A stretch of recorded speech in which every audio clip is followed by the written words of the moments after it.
So for L, that's the build and hold type. The S is the build, hold, and drop. Then we have the type 3 or yung atin pong J, which is the ano ay, yung continuous build. Okay. So for the formula that is we're going to use is itong sa build radius or the R1. As you can notice here, di ba this D1 is pertaining to the I mean the vertical well. So that's D1. Yung DN is the total vertical depth, the true vertical depth, I mean, that's the TVD, up to this point of C. No, so para makuha natin yung ating build radius, that's the from C, this is the start of the hold section. No, kung siya ay may hold, pero normally for build, yeah, for anong type to? Yung sa build and hindi. Kasi this is more of ano lang, yung part lang na vertical papuntang dito sa build section. So, para makuha natin yung R1, this is pertaining to the radius papunta doon sa O. No, so, yung O natin is this one. Basta na may measure siya. And its formula is given by 18,000 all over pi times the build-up ratio or build-up rate. Okay, so yeah, we have here type 2 wherein yung build, hold, and drop for cases daw po where yung ating R1 is yun yung ating build radius, ito siya, same lang siya dito, is the same, or I mean is less than x3. X3 is pertaining to the horizontal displacement papunta doon sa drop-off point. Okay, so and yung atin pong R1, yung sum ng R1 and R2 is pertaining to the drop-off radius, this one. Dapat daw siya less than x4. X4 is naman yung ating horizontal displacement. Then for type 2 naman, this is similar with the previous one. However, it's different. In case of this one, yung sa sum ng R1 and R2, dapat naman siya ay greater than x4 or yung ating horizontal displacement up to the target. Okay, so we can compute for the maximum inclination angle na possible and also yung magiging measured depth natin or yung total depth natin from D1 up to the target. So yan, ito yung mga different figures, different targets natin with multiple targets. Okay, so ito naman ay more of doon sa azimuth computation. Let's have example number 1. For example number 1, we have a design of directional well. We design a directional well with the following restriction. First, yung total horizontal departure natin is given as 4,500. So that's pertaining to x4 earlier. Then we have a TVD of 12,500. That's the true vertical depth up to the target. Depth of kick-off natin is 2,500. Ibig sabihin ng depth of kick-off, that is the depth na yun yung haba lang ng mismong vertical well. At that point, from the 2,500 depth, mag-start na po tayo mag-build. No? So, diga yung kick-off point is the start of the building section or the build section. Then yung rate of build natin is given as 1.5 degrees per 100 foot. 100 feet, I mean. So this is a type 1 well, a build and hold well. So we are to determine yung ating maximum hole inclination or angle required and also the total measured depth. So we have two different ways in order to solve for this one, or we have to approach. So we'll be discussing those two approach lang for today. Yun lang naman. Up to that muna tayo. Okay, so we have here the diagram nung So hinahanap natin is yung maximum angle or the angle of inclination or IMAX natin. So somehow, sa yung pointer natin. Similar lang po ito with this one. Okay. So we have this 2.5. They got this part here, yung may red part. That's the kick-off point. So yung depth ng kick-off point is pertaining to 2,500 from the surface or 2,500 feet from the surface. Then, dyan nag-start ng building. Then this is the drop-off point, yung pag-start natin mag-build na due to during drilling. Okay. Then we have the horizontal displacement of the build section denoted as HD1. Yung horizontal displacement or the X component if we are to plot this in a XY coordinate plane. Okay. So, it was given na yung horizontal displacement or total horizontal departure or displacement is 4,500.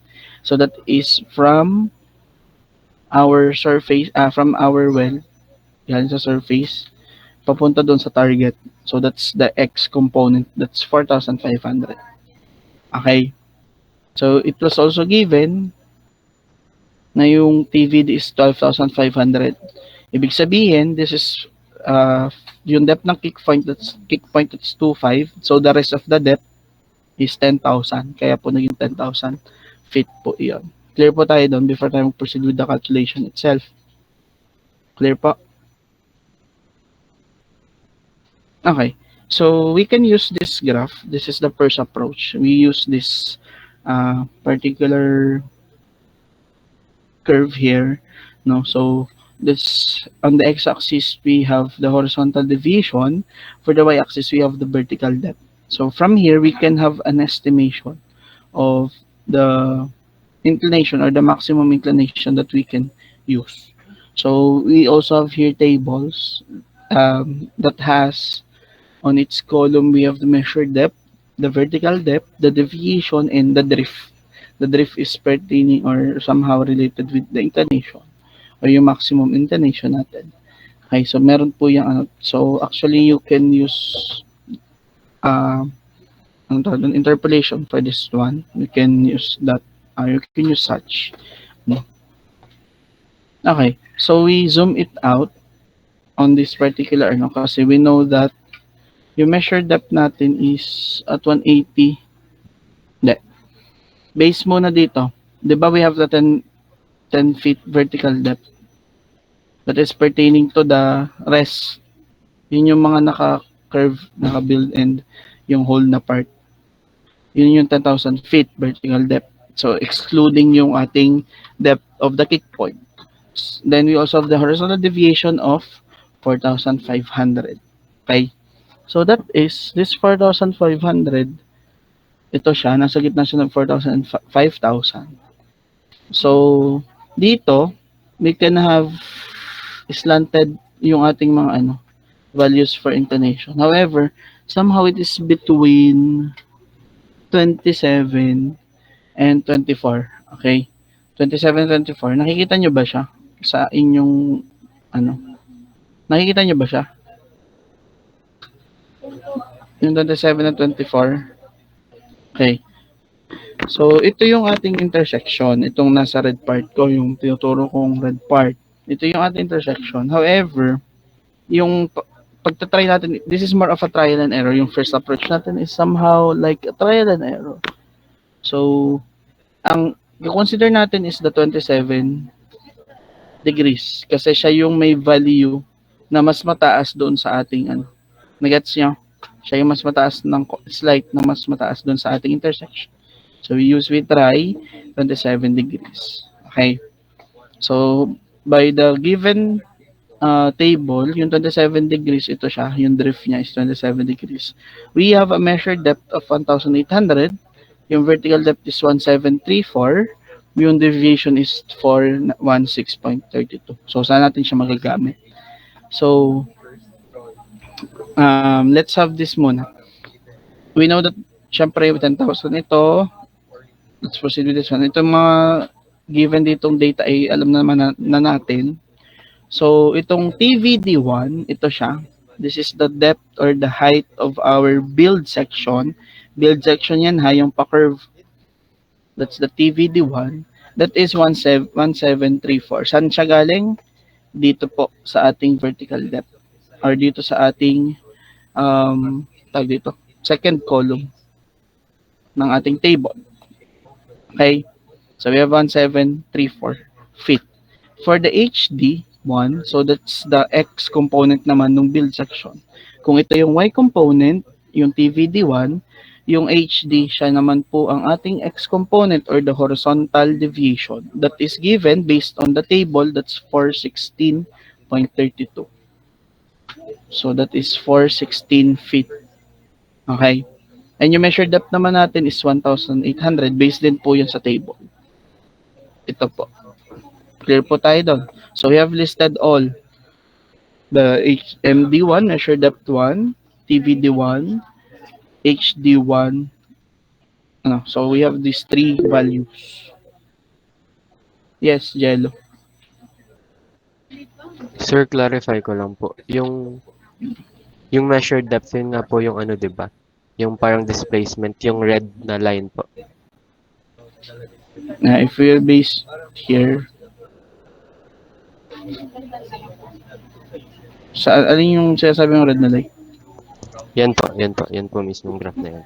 Ito? Ay, diagram. Alin ba sinasabi mo red na line?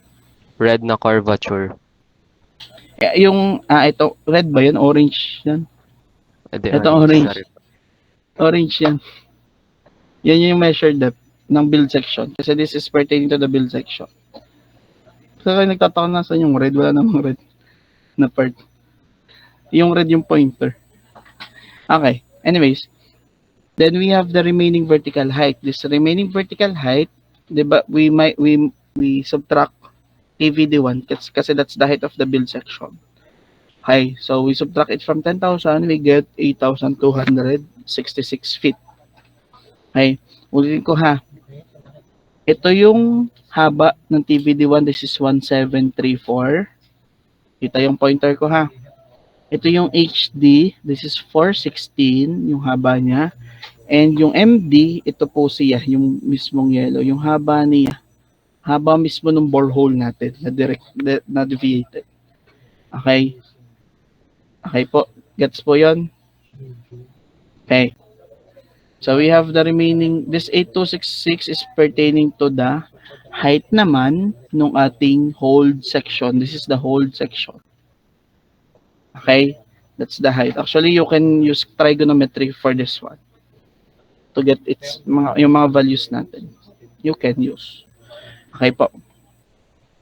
Horizontally, para makuha natin yung ating yung horizontal ano niya. We have 416. Saan galing yung 416? This is the HD1. 416. Kasi we get yung total niya, di ba? 416 plus 8266 feet cube. This is feet cube. I mean feet. This is IMAX. No? Ang ginamit natin is 27. Tangent yan. Ibig sabihin, kung yan po ay tangent, ano yung pinapertain nating length? We are pertaining to this one. Kasi that's of, hindi ako maalam mag-bracket pag dito galing sa hindi ako maalam mag-gantong bracket pag papaganto. What? Hindi mo alam. Basta ganito, ito po yung pinapertain niyang length. Ito pong length na yan. Kasi we know that, this is the angle. Let's say tangent theta. Tangent theta is opposite this value. Let's say this is x over hypotenuse or yung hypotenuse adjacent. I mean, that's 8266. So, para makuha natin yung value ng x or itong length na to, we cross multiply. So, yung atin pong magiging x is equal to tangent theta multiplied to 8266. Yung theta natin is 27. So, ito po iyan. So, ang hinanap po natin dyan ay ito.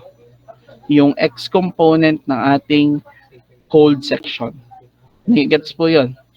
Ito ay trigo lang ha. Okay. So, summing it up, ang nakuha natin ay 4,628. Which is very high value compared to 4,500. Tama? Mas malaki siya. So, our estimation is somehow quite large. Okay? So, yung next natin itatry is using 25.5 or the 25 feet and 30 minutes. Literally, this is 25.5. Diga, sa angle. Pag convert mo to sa angle, this is 25.5. Kasi, per foot, meron po tayong 60 minutes. Para siyang isang oras. Di ba meron pa siyang 25 feet, 30 minutes, and let's say 20 seconds. Meron mga ganun. So, convertible naman po siya into values. Okay. So, we will be trying naman yung ating IMAX at as 25.3. Saan natin pinagbasehan yung 25.3? This is 24. This is 27. So, testing naman natin yung nasa gitna ng 24 at 27. Paano natin makukuha ang average niya? 24 plus 27 divided by 2. Ano 24 plus 27? That's 51. Divide 2. That's 25.5. Kaya ang ginamit natin ay 25.5. Okay? Yung gitna muna yung gamitin natin. Try natin kung mag-work siya. Okay po. Okay, so for 25.5 minutes, we have here this value or these values. Itong values na to. 17, 1644, 372. 17, 1644, 372. Okay? Based yan sa table ha. Okay. Next, we have these values already, yung MD2, TVD2, at HD2. Okay. So, the remaining depth natin for this one would be based on minus natin yung TVD2. Makuha natin is 8356. So, the horizontal deviation natin, same process lang po siya sa kanina, is yung ating HD2, yung horizontal deviation ng ating build section, plus the horizontal deviation ng ating, this is the build section, di ba? Ito yung, di ba ganyan yan, yung tsura ng ating, yan. Para ma-imagine nyo, kasi baka kung saan, di ba pag ganyan. Let's say this is the build section, yung drop off. Ito pong 372, ito siya. 372. Tapos itong part na to, ito po siya, yung length na to. Sa yung X component ng ating hold section. Okay. Saan nanggaling itong 8356? This is the remaining depth. So ito yung depth na ito. Itong depth na ito. Para makuha yan using trigo, that's just 8356 tangent ng angle theta. Angle theta, yung angle theta natin, in-assume natin siya na 25.5. Gets? Gets po iyon. How about yung iba? Si Jello lang nakagets nun? Gets na iba? Okay. So kapag atin po itong kinompute, na makukuha natin is 4,358. However, 4,358 is somehow slightly smaller than 4,5. Okay? Slightly smaller daw siya, 1.5. So, let's try yung gitna naman eh. Actually, ang ginawa na dyan, sumuko na siya. Ginawa, kumbaga, nag-assume na siya or kinunclude na niya na siya ay somewhere between 25.5 and 27. Ano ang average nitong dalawa? Ano average ng dalawa?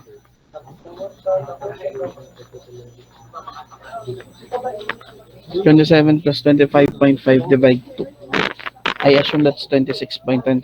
Am I right? Ba't ka tumawa? Tama naman, 26.25 or kung siya ay naka-minutes and seconds, siya ay 26 feet and 15 minutes. Tama?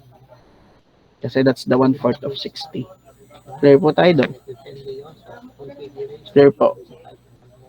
Okay, so this is already the concluded approximation of maximum angle.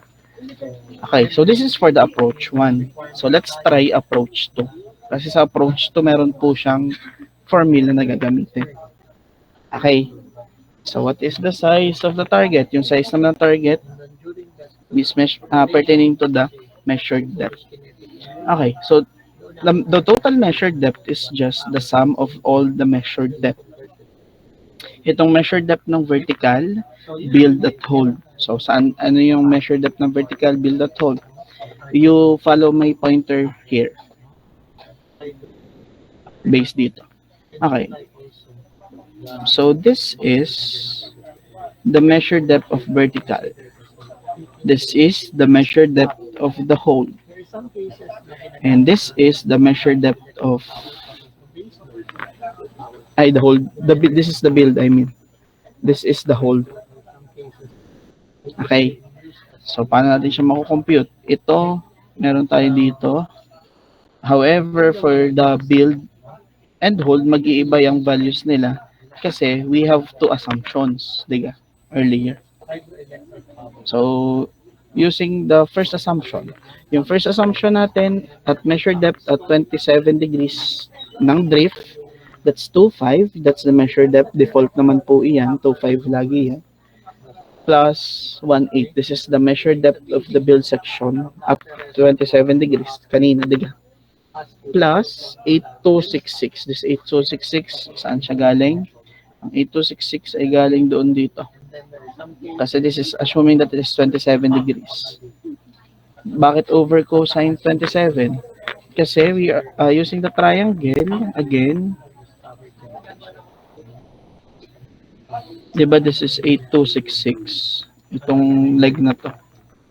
Tapos ito yung angle 27. Para makuha natin ito, we get, diba, ang magiging equation nito is cosine theta. Cosine theta is equal to adjacent, that's 8266, all over the hypotenuse. Yung hypotenuse yung hinahanap natin, so that's x. Okay, para makuha natin yung x, that's cross multiply mo lang. 8266 all over cosine theta. Ang theta natin ay 27. Kaya po ito ay naging ganito. Okay po yun. Gets po iyon. Gets po iyon. Then we sum it up. Yung nakuha po natin is 13,577 feet. Okay, so let's try naman kapag siya ay at 25.5 drift or inclination. So that's 2.5, 1.7, ito 1.7, ito po ay base sa table. Then same process lang gagamitin. And ang nakuha natin dito is 13,458. And alam natin na yung in-assume natin inclination somewhere in between these two values. So we approximate it as nasa gitnang values nitong dalawa. So that's 13,500. Question. This is more of approximation, trial and error, yung approach one. Question po. Question. Clarification. Yes, Jello. Sir, kapag nag-approximate po ng measured depth, parang nearest ano na lang po siya, nearest whole number po. I mean, whole na parang ganyan po. Ay, sorry. Naka-off mic lang. Nearest whole hundreds or whole number. Pero hindi naman gagamitin to kasi ang suggest ko sa inyo is gamitin ng approach to, which is ituturo ko. Ngayon, sa approach to, madali lang to, direct sub lang to. Approach to. Ito kasi ay hindi to. Disregard nyo to. So ito ay same lang yung ano ha. This is the approach to. Okay, ganyan din yung itsura niyan. Yung D4 is the depth from the surface up to the target. Okay? Ganyan lang itsura niyan, diga. Same lang yan, diga. So, problem natin kanina. Okay? Yung kanyang horizontal deviation is 4.5. This is the build section. This is the L hold. Okay. So, we'll be using the formula for R1 or yung 18,000 divided by 1.5 pi. So that is 3819 or 3820. Okay, so this is 38. So approximately 3820. Ang gamitin natin ay whole number. Pero pag sa exam ay 4 decimal ha. 3820. Yung R2 natin, di ba R2 is pertaining to the radius nung drop off. Eh wala naman po tayong drop off kasi ang target natin is yung end ng hold section. Okay po. This is R2. So 0 siya. Kasi wala naman tayong value for it. Okay? So yung D1, D4 minus D1, that's pertaining to this point here. Kasi we are pertaining to the depth ng or yung true vertical depth ng pinagsamang build and hold section. Okay pa. Nakasunod pa. Next. So, for the maximum inclination angle, we can mathematically compute for it using this one. Okay? Direct substitution lang yan lahat. So, that's 2 tangent inverse of D4 minus D1. That's the 10,000 that we have computed earlier. Square root minus square root of x4 square. x4 that is pertaining to the horizontal deviation. Okay? The total horizontal deviation plus D1 minus D4 na naka-square minus 2 times R1 plus R2. R1 plus R2, that's 3820 plus 0. That's literally 3820. Wala. Ano siya? That's 3. Wala, sorry. That's 3820 times x4, that's the horizontal deviation. Hindi na gano. Nangyari. Times x4, this is 45 all over 2 times R1 plus R2, that's the same 3820 minus 4,500. And the approximation inclination natin is 26.3. Na-gets? Pag ayan ay inano nyo sa calculate, ini-evaluate. Ano nga yung naging assumption natin kanina? 26 point, ano nga? 0.25, di nga? Or 26 and 1/2. Somehow, malapit lang siya. Okay? Tanda po yung 26 and 1/4 pala, I mean, that's 26.25. Question? For the maximum inclination angle, this is the exact, mas exacto compared dun sa approach 1. Okay po. Next, for the measured depth of our well, we have, syempre, to find yung ating, ito. Habang ito, at habang ito. However, first we find yung x component ng ating build. The x component of our build is pertaining to this part here. Ito po siya. This is the x build. Then we have the x hold. Ito po siya. X hold. Okay. So, we know, for x build, yung formula natin is this one. That's R1. R1 natin is 3820. This is pertaining to R1. That is R1 multiplied to 1 minus cosine ng theta. Ang theta natin na-compute is the maximum inclination angle. Okay, so directly substituting, or ano magiging sagot? 3820 times 1 minus cosine 26.3. Anong sagot? That's 395.4 something. So 395 or whole number yung consider niya. So para makuha yung x hold, di ba, we know that xb plus x hold is equal to 4,500. So para makuha x hold, i-minus lang natin ang value ng xb. Okay? Kaya siya ay 45 minus 35. So that's 4105 feet. So this is x hold. Okay? So ang hinahanap natin is yung length ng hold. Para natin makukuha ang length ng hold. So using sine, that is opposite over hypotenuse. That is sine theta is equal to opposite. Ang opposite is x hold na na-compute. That's 4105 all over hypotenuse, which is yung value ng x hold or yung L or yung x. So, x is equal to 4105 all over sine ng 26.3. Anong sagot?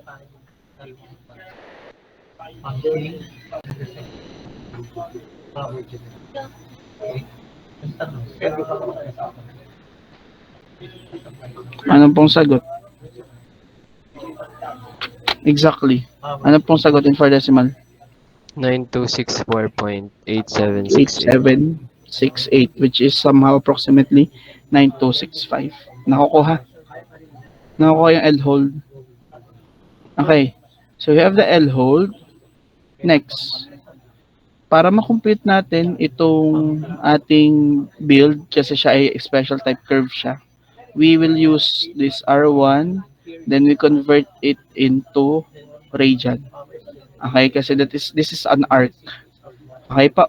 So yung 2.5 wala tayong problema, that's D1, this is D1. Pati sa 9265 yun yung na-compute natin. So paano natin mako-compute itong nasa gitna? That's the part of the build section. That's the measure depth of the build section. So that's the 3820, yung 3820 that's R1. Ito po siya, yung radius 1. Okay? Just parang nagkaroon lang tayo dito ng conversion kasi this is an angle. So dapat po tayo ay naka 3820, wait, 25. Kasi may papalitan tayo dito. That's 26.3 pi all over 180. I-try nyo din sa calcu ha, kung anong lalabas sa plus 9265. So that's 13 and 30,518.46, which is approximately this whole number here. Let's try kung siya ay naka-region kasi pag naka-region fit ko iba. Try natin pag naka-region. 3820 times 26.3 pi all over 180. Tapos 9264. Same lang naman. So wala pala siyang bearing kung ano man ang mode ng inyong calcu. Okay, did you get the same answer? 13,518 approximately. Guys. So more of yung nasa gitna is just you convert it into region. Yung angle niya na 26.3. Diga, yung conversion factor is pi over 180 kasi for every pi there is 180 degrees. For every 2 pi there is 360 degrees. No? So that's just basic geometry and calculus. Question? Yes, si Jello ba yun? Sir, parang kanina sir yung ano, parang average siya nung dalawang sagot kanina. Exact. Average siya exactly. Parang Okay, so yun, average siya exactly ng dalawang sagot daw. Pero Pwede this approach to is yung mas accurate. Siya yung pinaka-accurate. So siguro nagkataon lang na siya ay average. Kasi kung average yun, 26.25 yung i-consider natin. Hindi ang i-consider natin is 26.3. Siguro mga 26.25 din yung na round off lang din siya. Kapag ito ay siguro somewhere ito ay 26.25 something, kaya siya ay average lang din. Okay, pero nagkataon lang yan. Pero mas accurate pa rin yung ating second approach po. Questions? Nag 2 hours na rin yung ating klase. So, i-assume na kayong question. Kayo daw ay may face-to-face pa after. So, yun, i-dismiss ko na kayo ngayon. So, if wala na question, I think that would be all. See you all tomorrow for our next class, for the makeup class.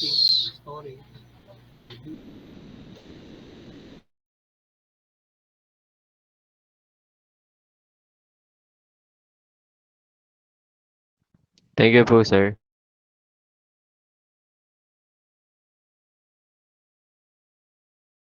Bye po.